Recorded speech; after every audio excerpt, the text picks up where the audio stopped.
Hello friends, welcome back to the lecture of microbiology. It's the second unit lecture. The name of the chapter is General Characteristics of Microbes. Okay, in the previous video we studied about the microbes, what is microbes, what is pathogens. Then we studied about the bacterial and other classification, other organism, all microbes classification. Okay, so in today's videos we will study the bacterial size and their structure, their shape, everything we study today. Okay, so see on the slide the lecture outline.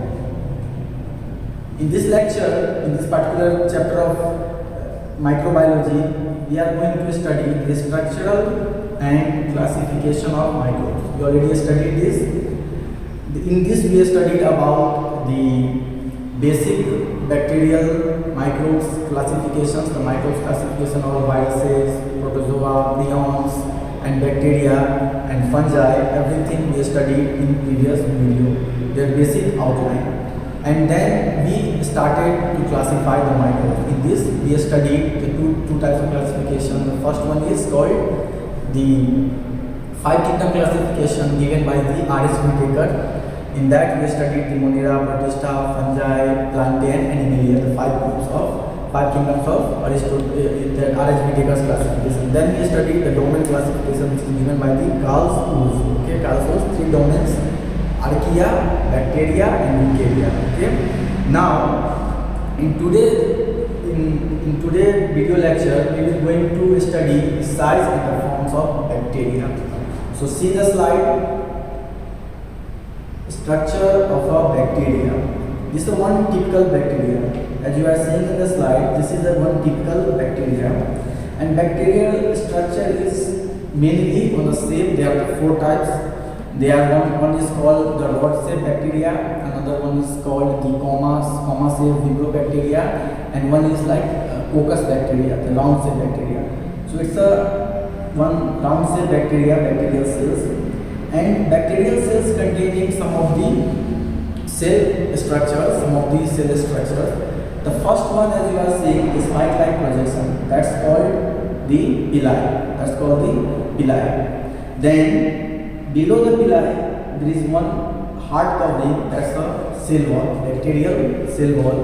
Then inside the cell wall, beneath the cell wall, there is presence of plasma membrane. Okay, sometimes external to the cell wall there is one formation of hard covering. You can call it sometimes capsule, sometimes called the slime layer or livolase.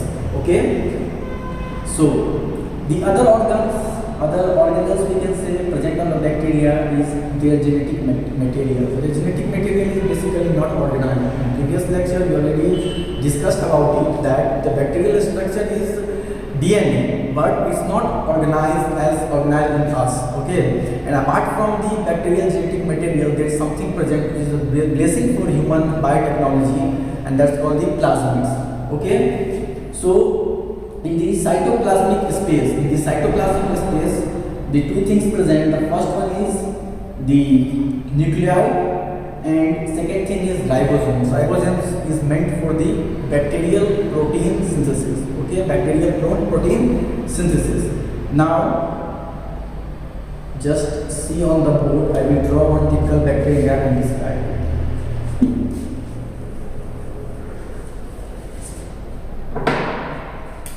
Suppose this is one bacterial cell. Okay, this is one bacterial cell. Bacterial cells covering, if we discuss, is covered in 3 layers. It is covered in 3 layers. Okay, the first layer is cell wall. Okay, then beneath the cell wall there is one membrane which is universal to every cell, from prokaryotic to the eukaryotic. Can you guess the name? Yeah, it's a cell membrane, or we can say the plasma membrane. So first one is cell wall, second one is plasma membrane, This is the cell membrane and this is the cell wall. Okay. Now, in some of the bacteria, due to unfavorable conditions, bacteria develop one more kind of layer, and more kind of thick layer, a protective layer, that's called the glycocalyx or slime layer. Okay, glycocalyx or slime layer. And some of the bacteria, they are known as capsule. So that's, you can say, the supreme capsule. Other name is slime layer. Okay, other name is glycocalyx. These are the three terms. See, this is generally not present in the bacteria. It's developed. Okay, some of the bacteria develop it during the unfavorable condition functionally. It is present. Okay, their appearance is present, but they become functional during the stressful, or we can say the unfavorable environment of bacteria. Okay. Now, after discussing the histology, we can say the cytology of bacteria, the basic upper topic of the bacteria. Now we are going to study the internal cytoplasmic structure. Inside the cytoplasm, there is presence of one genetic material. Okay, one genetic material, and this genetic material is called. In the case of bacteria, the unicellular organism, it is called nucleoid. Okay, it's called the nucleoid. In our case, it's a nucleus. There is a difference between eukaryotes and prokaryotes. I already mentioned in previous lecture that in bacterial DNA, in bacterial genetic material, they are unenveloped, they are uncovered. But in the case of eukaryotes, it is well covered, well organized, multi-chromosomal level. Okay, so that's a nucleoid. And one very clinically important thing present in the bacteria is the plasmids.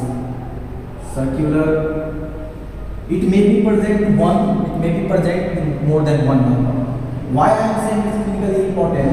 Because it is utilized in the genetic engineering, in biotechnological field. What happened? They are the genetic material, we can say, the genetic material which have the capability to synthesize the antibiotic resistance gene. Okay? And what happened? They are, and the second most important thing about the plasmid is, both are not working, okay, interdependently. They are separate.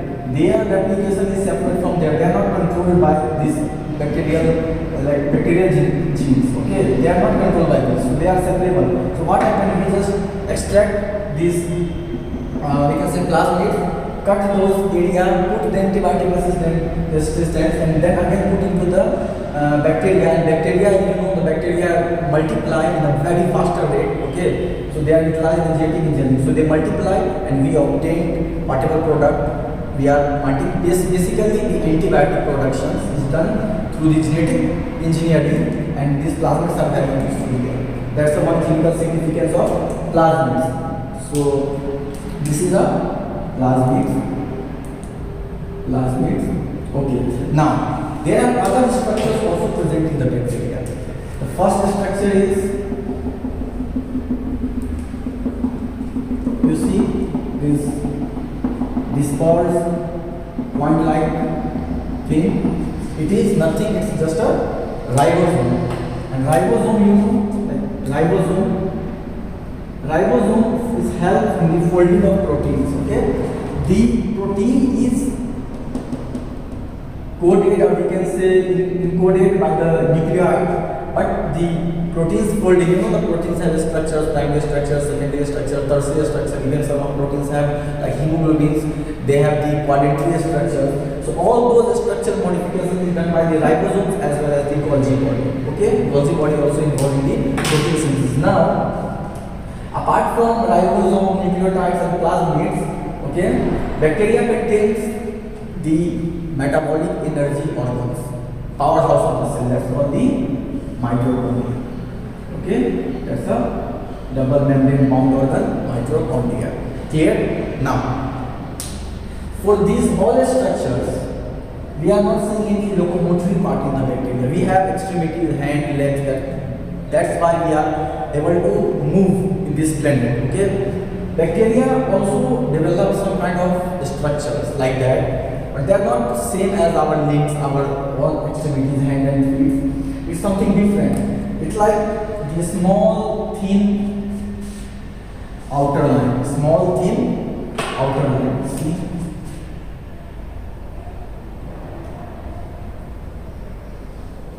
Okay, better product is what? Hope you clear with these coverings. Okay, now see. There are some spike-like things appear not only the external surface of bacteria. Okay, it's penetrate also till the cell wall, till the plasma membrane. Clear now. These spike-like projections, they are known as flagella. They are known as flagella. They are known as flagella. Clear? They are known as flagella. It may be present one in number. It may be present in one in number, or it may be present in more than one in number. Okay, more than one in number.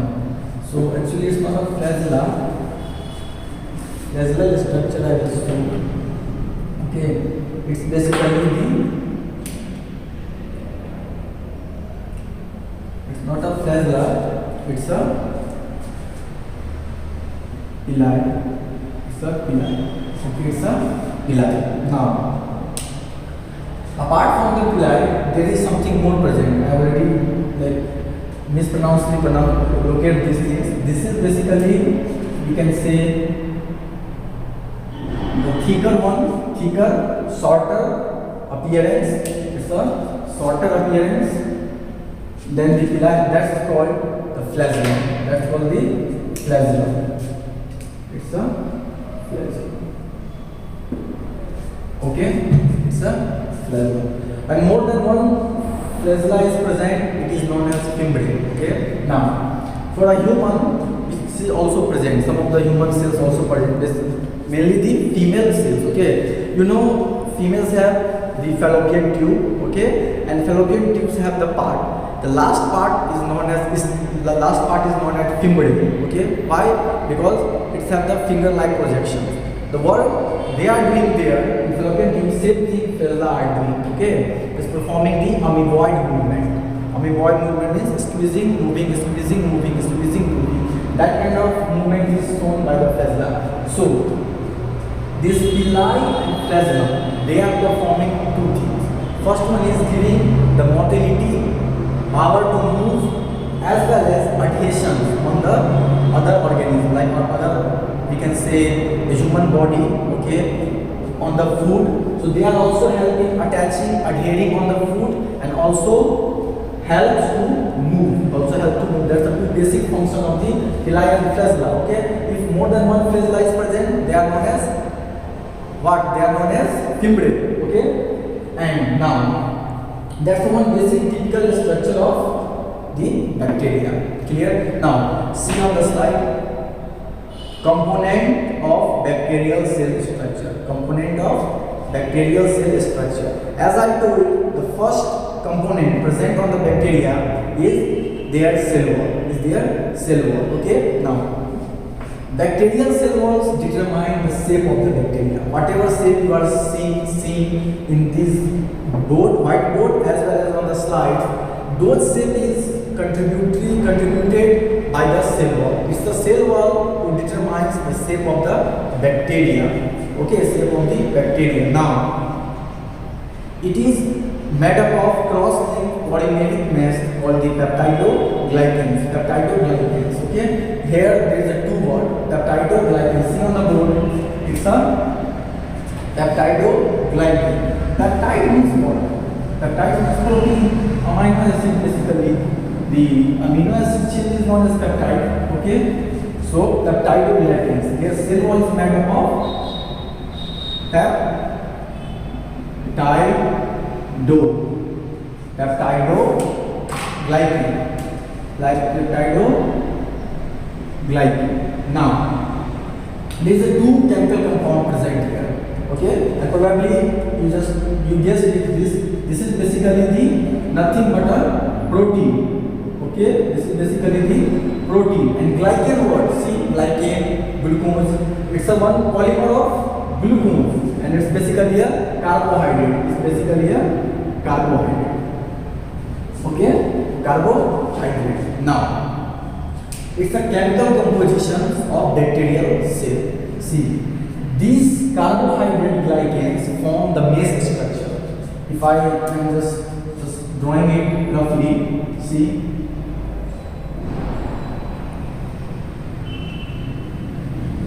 these two are the glycans chain, okay, glycans chains. And what happened? These peptides, they help to hold each other. They help to hold each other.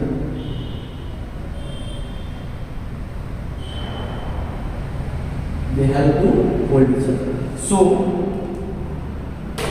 it is a what? It's a glycan layer,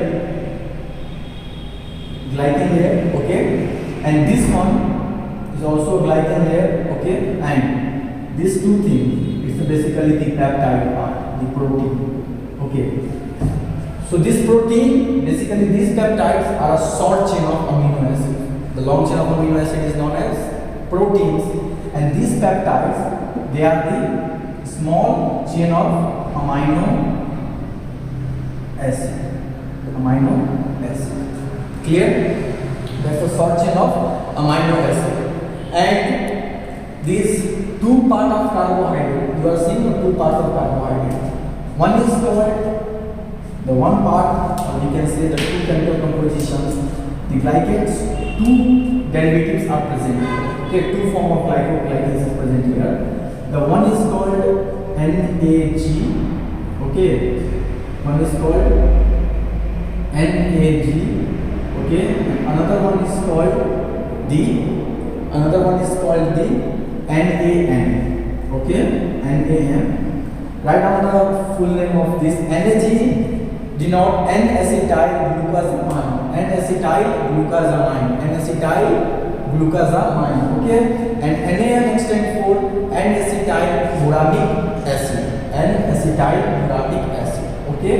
That's a two glycan chemical compound. Let me summarize it. Cell wall is made up of the peptidoglycans. Peptidoglycans, if we break it, peptide means protein and glycan means carbohydrate, okay.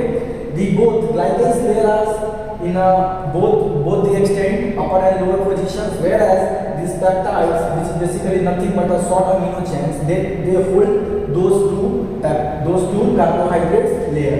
The first layer is called the NAG, okay, N-acetylglucosamine, and second one is called NAN, which stands for N-acetyluramic acid.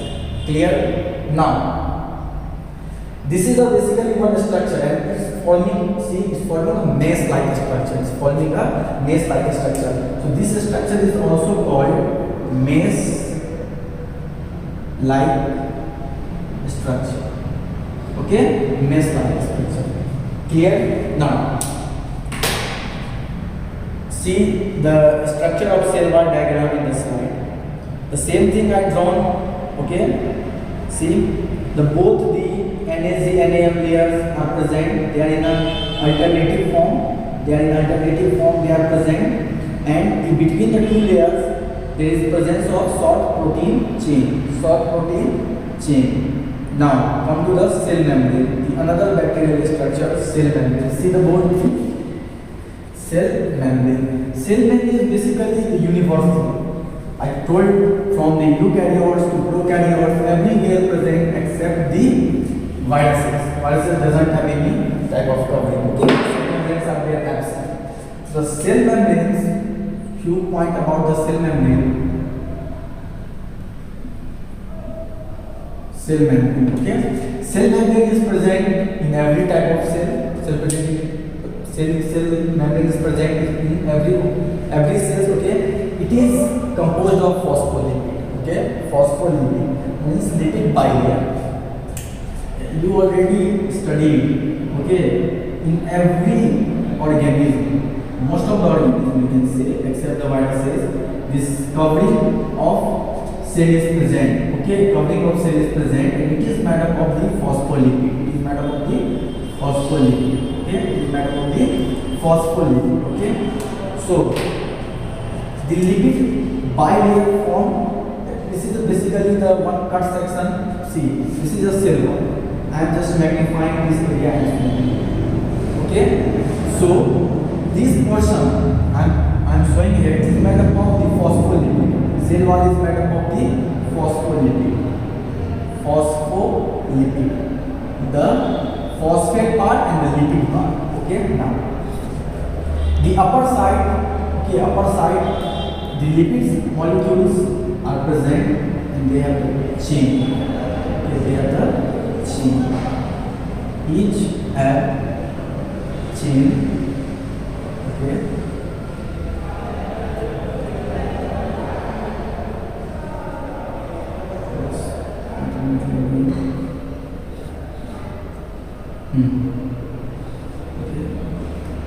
This kind of arrangement is present in the cell membrane. Okay, it is made of the phospholipid. Okay. Now, in the bacteria, this plasma membrane in the bacteria, this plasma membranes perform the one major thing. Okay, they don't allow every substance to come inside. Okay, after the cell wall, see, this is one typical structure of bacteria. After the cell wall, there is one covering. That's a cell membrane. Okay, that's the plasma membrane, or we can say the cell membrane. So this is fully permeable. They say, okay, come. This classes of antigen, you come to me. This classes of particles, you come to me. They are permeable. Okay, but the cell membranes, they are not permeable. They are not permeable to everything. They have to be permeable because they have obtained some of the nutrients from the external side. So they are selectively permeable. That's why we cannot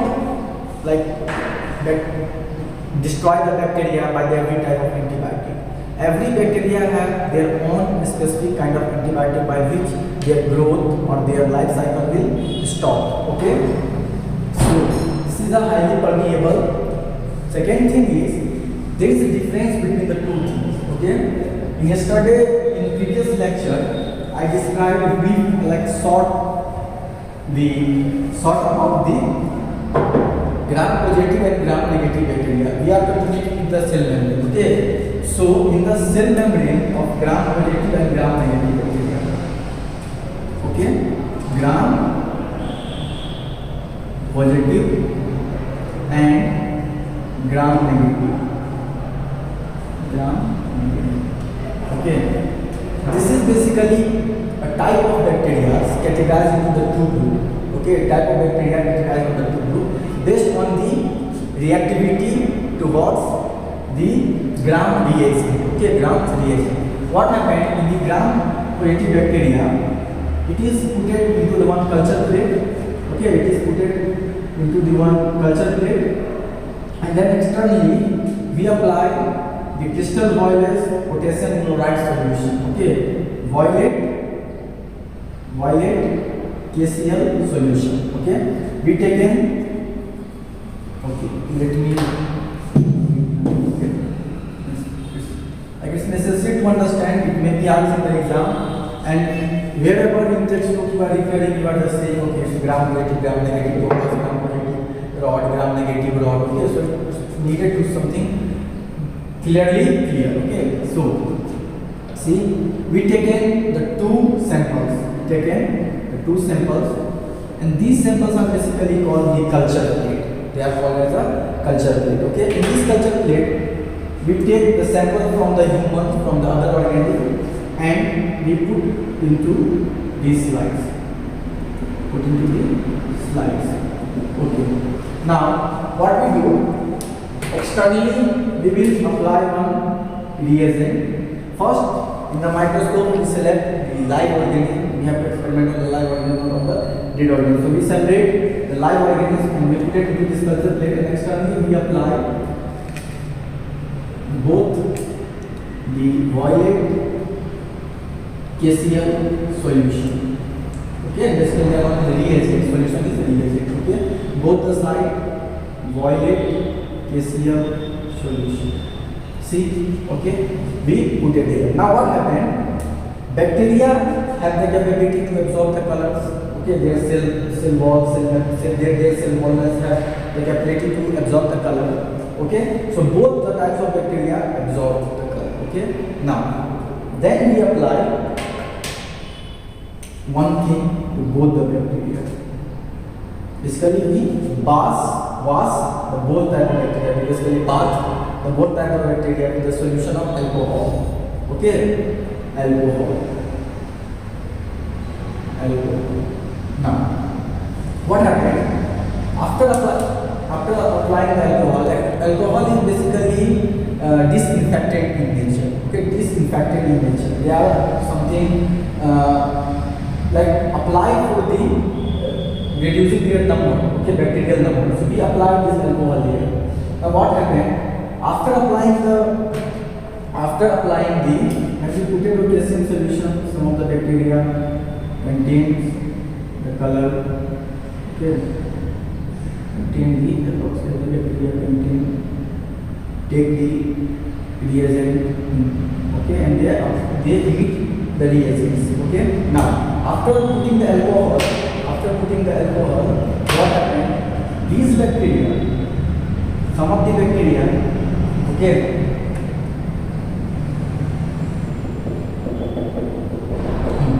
some of the bacteria still contain this violet crystal reagent.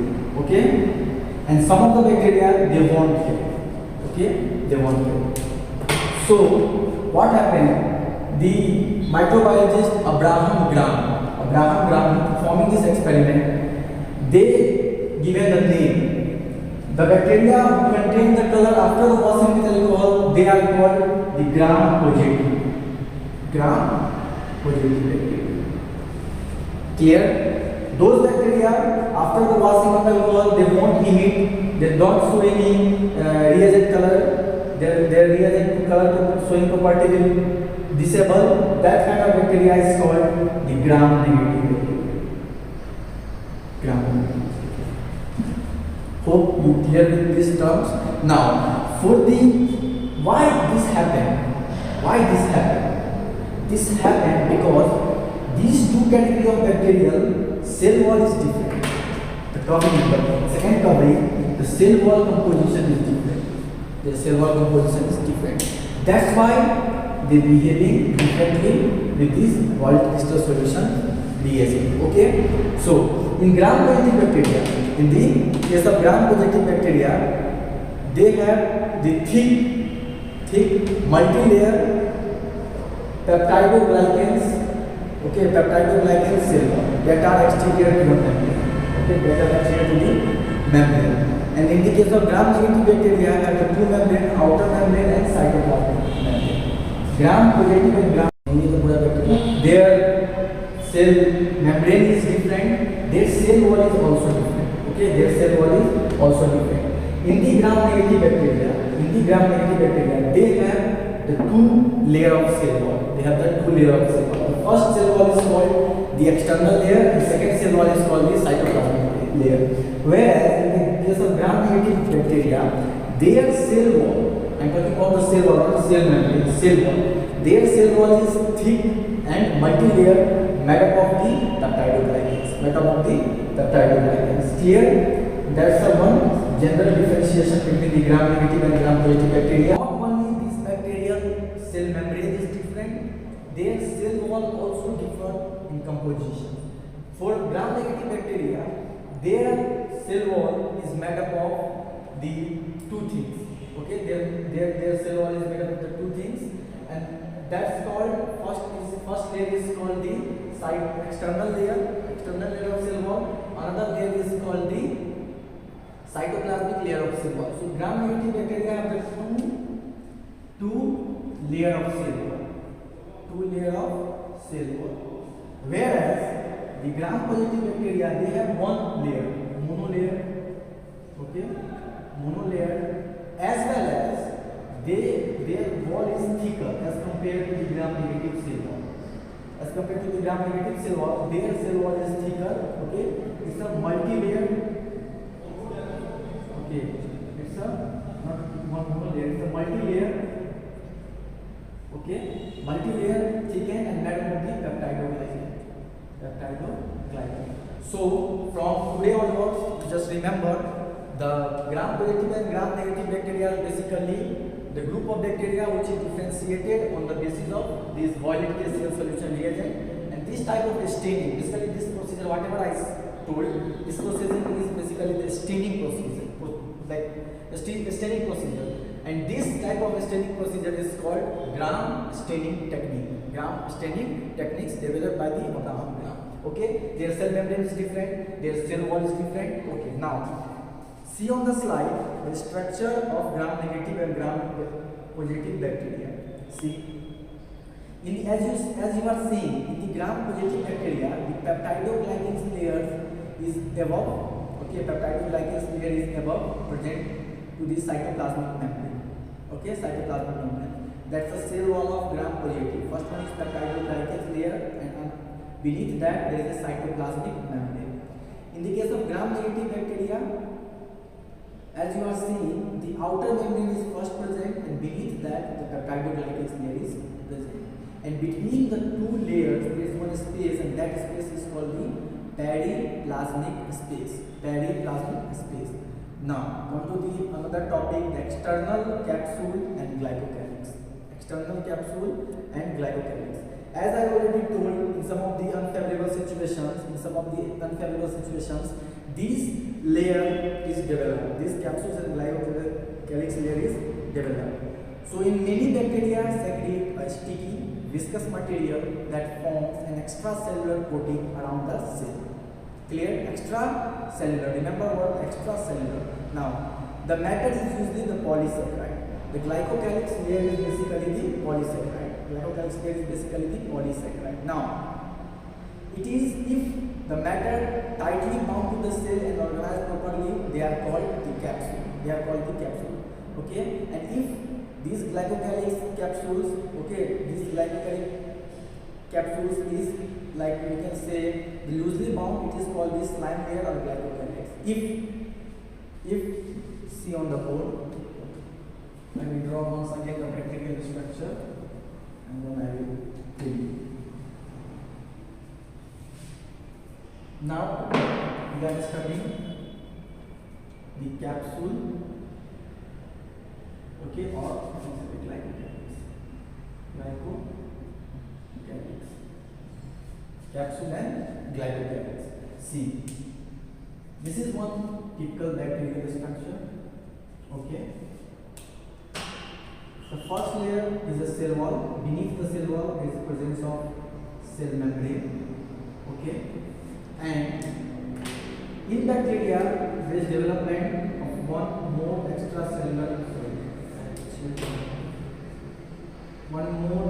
layer.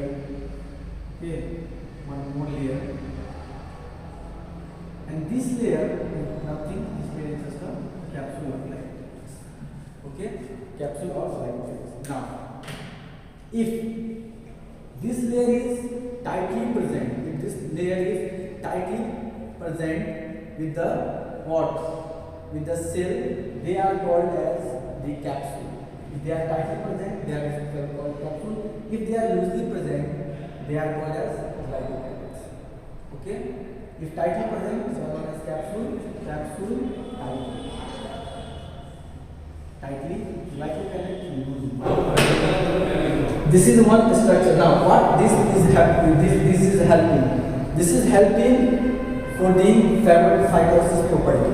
Okay, whenever the bacteria see the food particles or any organic particles, any debris, okay, they show the phenomenon called the phagocytosis.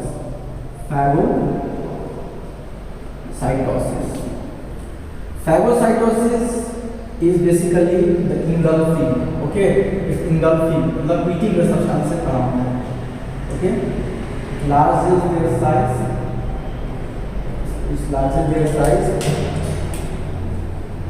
and engulf these particles. Okay, involve these particles.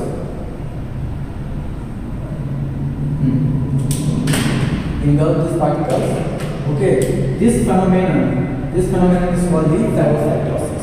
Eating of the substance. Bacteria have bacteria.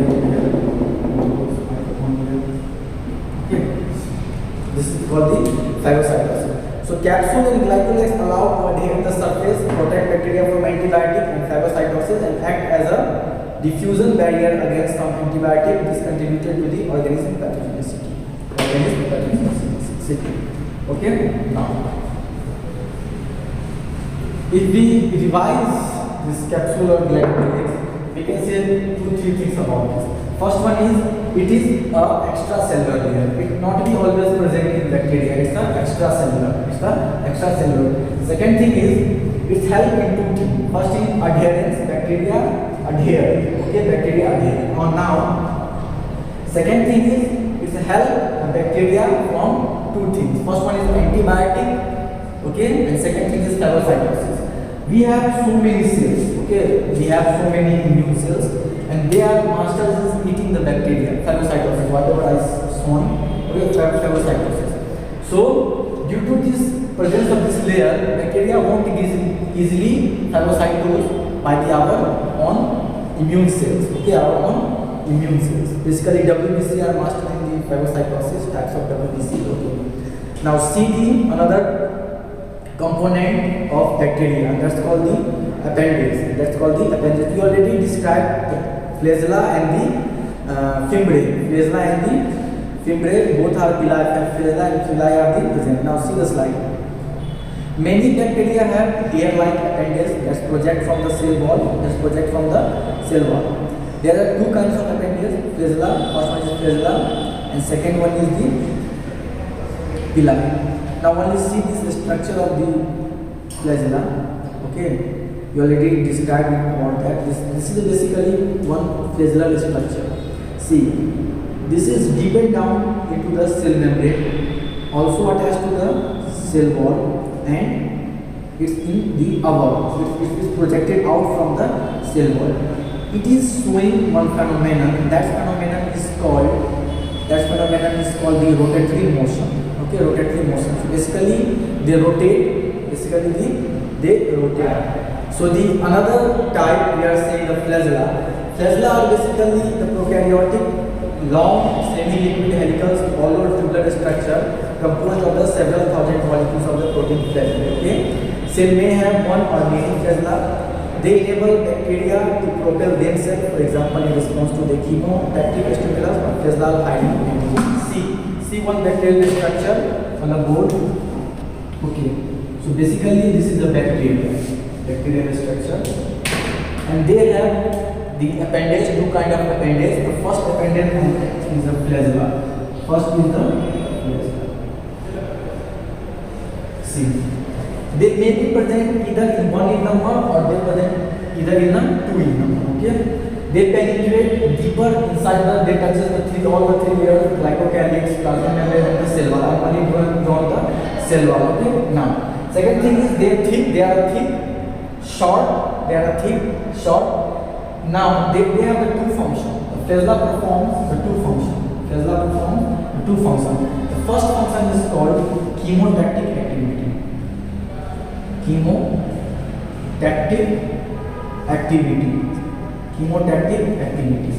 These chemotactic activity is basically whenever chemical compounds, things are present inside the environment. Bacteria have the capacity to sense all those chemical substances, which is mediated with help by the flagella. First one. Second function is in adherence, attachment. We can say the adherence or attachment. That's about the flagella. Now, apart from the flagella, there are also something present called the spike-like projections. That's called the villi. These flagellum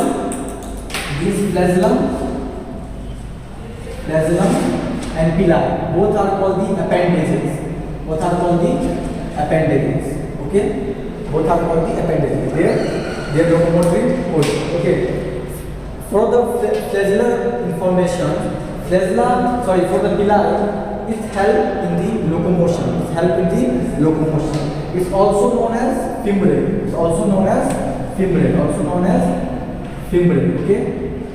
It also help in the locomotion, and second thing, it help in the adherence on the surfaces. Okay.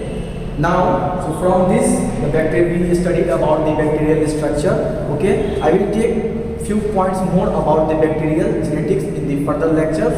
Okay, now let me summarize the whole whatever I told you today. See the slides.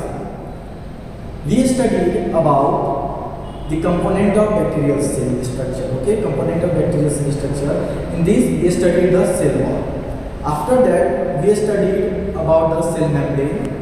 And then we studied about the appendages. So bacteria is one of the most primitive type of organism. Okay, it shows one of the most primitive type of phenomena. And by this, we are saying goodbye to all of you. We will meet again. Thank you. Have a nice day.